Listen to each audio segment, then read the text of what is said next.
Hey, before you watch, I spoil most of JJK for this video when it comes to the manga. I spoil a moment from Marineford that is very important to One Piece, and then I spoil some of the beginning of Chainsaw Man. Okay, we good? Okay, enjoy. You are the one who left it all behind after Jogo opened his domain expansion of overwhelming intensity. With the sacred treasure I summon, now I'd win. You are nah, I'd win. I'd Jujutsu Kaisen and Jujutsu Kaisen. Hey, so any of you heard of Jujutsu Kaisen? Yeah, you probably have. Season 2 is going on right now, and the manga is in its final arc. Everything is going great for the series, besides the fact that Mappa still runs an animator sweatshop, but hey, the animation looks great. Still, give those animators a break, bro. They're probably dying. You're joking, right? Shut the fuck! Besides Mappa's slave trade, the animation team has been killing it every single week since July and August. It's really awesome to see anime-onlys react to the untimely deaths of every one of their favorite characters. It's honestly kind of funny. I hate this show. Me too, dude. Gotta give props to the animation director's vision on these episodes, because these deaths were even more sad and brutal than in the manga. Top tier animation. The animators definitely brought 120% of their potential. Get it? Because of the panel of 120.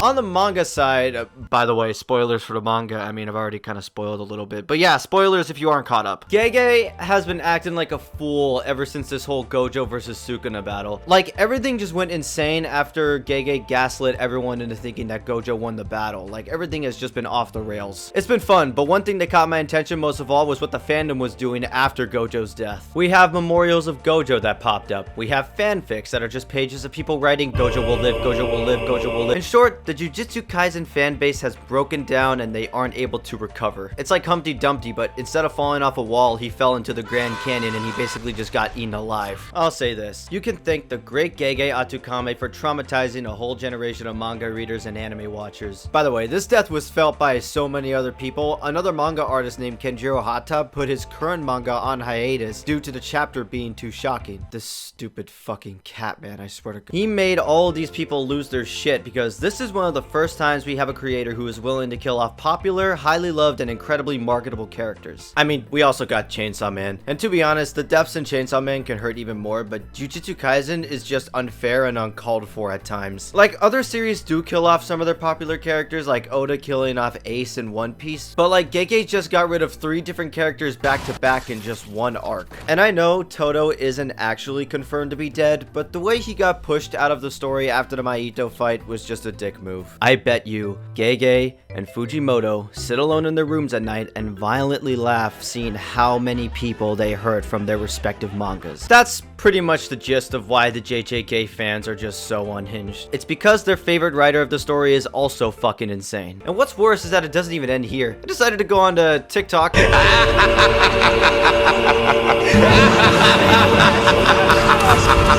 Anyways, yeah, I was scrolling through TikTok during like a manga break week for Jujutsu Kaisen, and I came across a funny little edit that whatever, I'll just show you. As the strongest curse, Jogo, fought the fraud, the king of curses, he began to open his domain. Sukuna shrunk back in fear. Then Jogo said, "Stand proud, Sukuna. You are strong."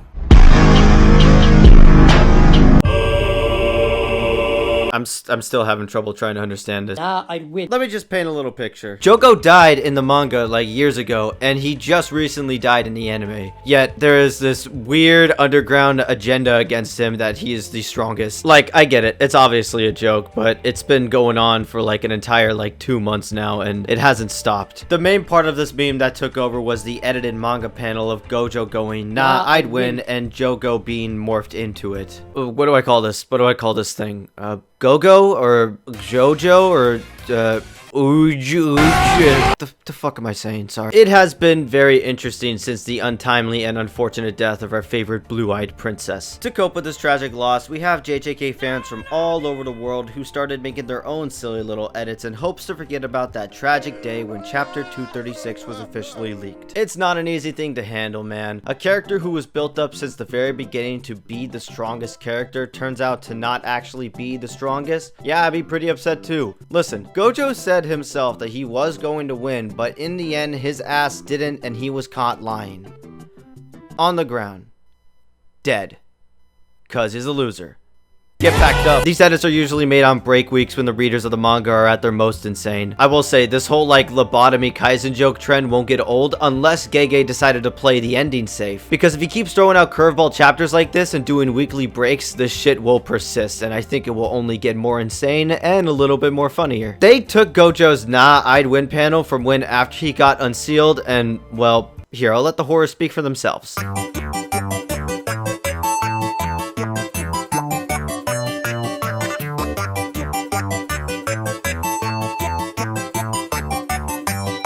So, do you think they would win? Nah, I'd win. Listen, Gojo said this twice in the story. He was confident. His ass said he would win, and guess what?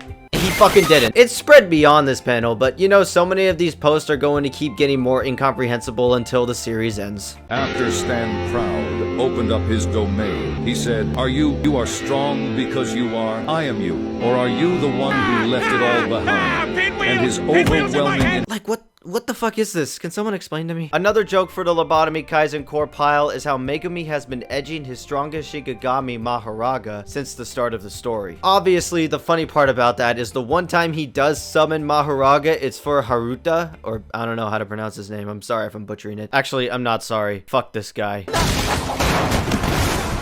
Sukuna was there, of course, but the ritual only involved Haruta. In a sense, Megumi basically sent an AC-130 gunship to hunt a rabbit that was already close to death. Like, dude, you could have at least used the giant snake or something, or knew. And then we get glorious edited pictures like this. Waiting all year for this movie. For real, bro, nothing can ruin this. Oh, excuse me, I'm so sorry, miss, but could you by chance...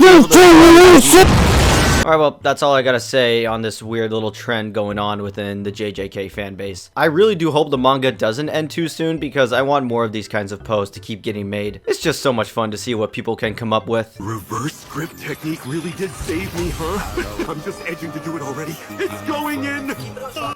This is disgusting. Okay, never mind, Gege. Please end the manga by the beginning of next year. Before I go, I do want to say that I just learned about how crazy the power scaling community is. I'm not going to talk about who's strong or not right now. I'm just going to talk about how a lot of the big manga and anime have a lot of their cast still alive, and the writers like to emphasize how strong these characters are, saying they show a lot of resolve or have a lot of immense strength, and so people get used to these characters getting fucked up, but getting right back up and getting into another fight like it's no problem. Or they go through a long training regimen where they're basically weak as shit and they have to spend like another 50 to 60 chapters just getting stronger, and then eventually their next fight they're unstoppable. I just want to say that Jujutsu Kaisen and Chainsaw Man completely break a lot of these rules. I bring this up because it adds to one of the many reasons why these two mangas have such insane fan bases. Power scaling is hard as fuck since both series can make a power seem unstoppable, but in actuality it has many weaknesses. Or you had side characters with really cool powers but are underutilized by the plot with the character dying or just losing the power due to unfortunate circumstances. Like Aki losing the Fox Devil. That really did suck. Oh, and Himino died. I forgot about her. JJK is a bigger contender, especially with the way people view certain feats in the story. Either saying it was just an unfair fight, talking about how a character shouldn't have been killed, or talking about how characters are beyond sidelined. Some of these complaints are pretty valid criticisms, but you can't deny that even with those little bumps, this is still such an entertaining series. The fights are so insane, either being complete beatdowns or complete battles of the mind. Or the battles are just completely unserious and funny. I gotta give props to Gege for not being afraid to kill off characters even if they are shown to be overpowered as fuck. Gege really is a menace, but he really does know how to write an entertaining story. Maybe not a well-structured one, but an entertaining story nonetheless. Even if the story is just for his own masochistic interest. Did everyone enjoy the Halloween special? No, Randy. Only you did. Oh, well, that was pretty much my target audience anyway. Alright, well, I'll catch y'all later.